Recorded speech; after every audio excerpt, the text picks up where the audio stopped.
When it comes to giving feedback,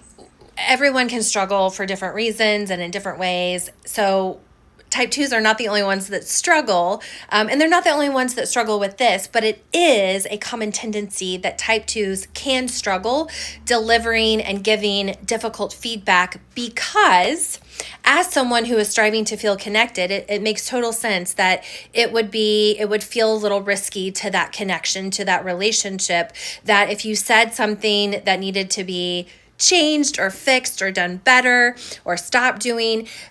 it makes sense that there would be a little bit of a fear as to how that person on the receiving end is going to take that and then how that relationship might change. Type 2s also have a tendency for being someone who can see the best in their people, especially in a leadership role. We have coffee mugs for our Enneagram types 2 that says bringing out the best in their people,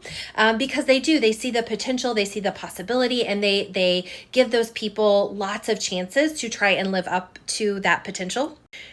The flip side of that, though, right, is putting up with bad behavior time and time again, which can be frustrating for you as a 2 and can also be frustrating for the rest of the team. And so I'm going to give you a couple of things to consider, to reflect on. I'm not saying that this is the exact path to giving feedback as a type 2, but I'm going to give you a couple of things to think about doing and a couple of things to think about avoiding.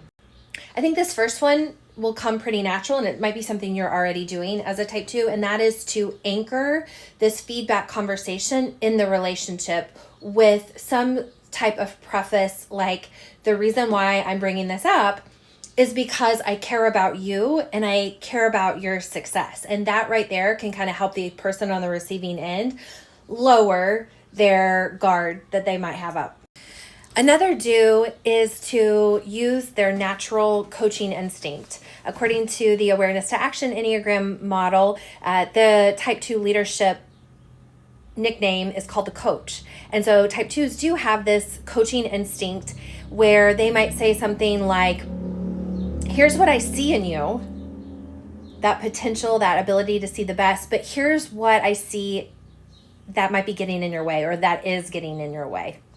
And then the last do might be a little bit more tricky for our type 2s who are so people-focused, people-oriented, and that is when you are delivering that feedback to keep it as specific to the behavior as possible, less about the person.